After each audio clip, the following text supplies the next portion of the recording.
Opinion and Old Tango in Washington. Donald Trump, Asim Munir. A farce India has seen before. President Donald Trump, in a move dripping with transactionalism, has rolled out the red carpet for Pakistan's Chief of Army Staff, Syed Asim Munir. Recently anointed a field marshal for saving Pakistan from India's fury by securing a ceasefire, Asim Munir is now in Washington. He arrives not as a statesman representing a nation, but as an exposed military leader with a begging bowl, seeking to mortgage his country's strategic alignment for his institution's financial and political survival. But this time, there was a crucial and unexpected prologue.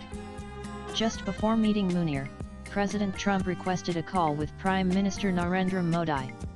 In the 35-minute conversation, PM Modi made India's new doctrine vis-a-vis Pakistan crystal clear. He briefed Trump on Operation Sindoor, framing it as measured and precise, and made it clear that terrorism is now considered an actual war by India. The operation, he warned, is merely paused, and would resume with renewed ferocity were Pakistan to attempt any misadventure. With that single phone call, Munir's mission was kneecapped before it even began. He arrives not to a blank slate, but to a chessboard where India has already placed his king in check. Nanan Munir's itinerary, reportedly including meetings with Secretary of State Marco Rubio and Defense Secretary Pete Hegseth, is not a diplomatic courtesy. It is a coronation. It confirms who truly wields power in Islamabad, and it is not the man with the title of Prime Minister. The meeting between an American president and a Pakistani army chief, while Prime Minister Shehbaz Sharif is relegated to the sidelines, is the most profound insult to the very notion of Pakistani democracy.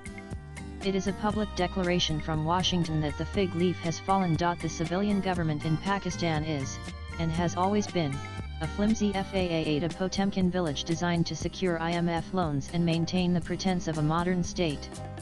The real power, the entity that decides matters of war, peace, and nuclear codes, resides in the military's General Headquarters GHQ in Rawalpindi. By engaging directly with Munir, Trump is simply legitimizing Pakistan's military rule. It is a display of strategic myopia, where short-term gains are pursued at the cost of long-term regional stability. Nanan But why now? The timing, as always, is key. The escalating conflict between Israel and Iran has sent ripples of anxiety through the world. With Pakistan sharing a long and porous border with Iran, its geography once again becomes its greatest, and perhaps only, asset. Washington sees a frontline state, a potential staging ground, and a lever against Tehran. In this high-stakes game, Trump is making a classic American bet that the loyalty of the Pakistani military can be bought, or at least rented. He is attempting to pry Pakistan from the tightening embrace of its two most committed patrons, China and Iran. This courtship is aimed squarely at Beijing. For years, China has nurtured Pakistan as its all-weather ally, a strategic gateway to the Arabian Sea through CPEC and a loyal customer for its military-industrial complex. Trump's embrace of Munir, with its unspoken offer of American dollars and technology, is a direct challenge to that leverage. After all, an all-weather friendship built on loans can look remarkably fragile when confronted with the immediate gratification of American patronage. Beijing is about to find out just how deep its influence in Rawalpindi truly runs. The second prize is the vast mineral wealth of Balochistan. Since he took office in January, Trump has been scanning the world topography for rare earth elements (REs). The India-Pakistan flare-up appears to have brought Balochistan's rare earth deposits to Trump's attention.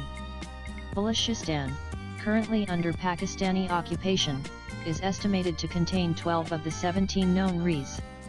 By gaining influence over the Pakistani security establishment, the US not only disrupts China's access to these deposits but positions itself to control these resources, a maneuver combining 19th-century colonial grabbing with 21st-century geostrategic competition. Nanan So where does this leave India? More secure than ever.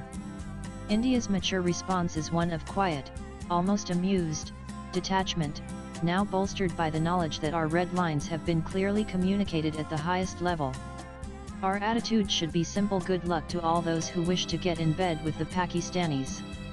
After all, Prime Minister Modi has made it unequivocally clear to Trump that US mediation is not welcome and that India knows how to deal with Pakistan on its own terms. India learned long ago that American dollars poured into Pakistan do not create a stable, moderate neighbor.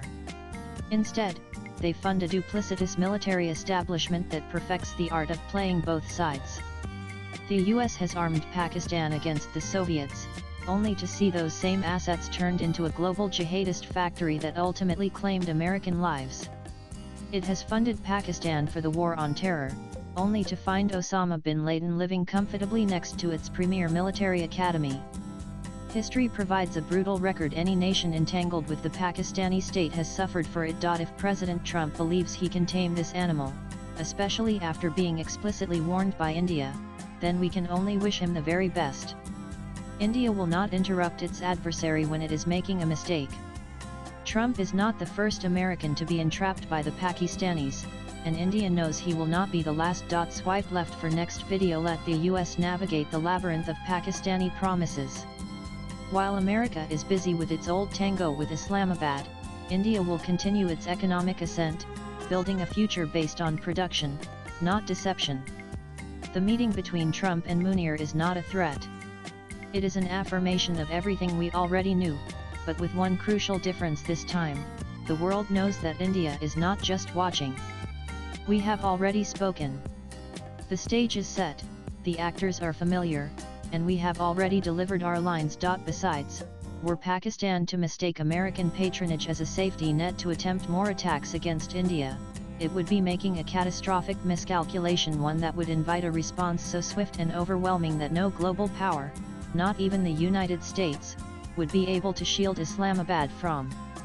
The cost would not just be military defeat, but the accelerated and inevitable unraveling of a terror state already fraying at the seams. Disintegration would not be a threat. It would be a certainty for Pakistan. Latest blogs.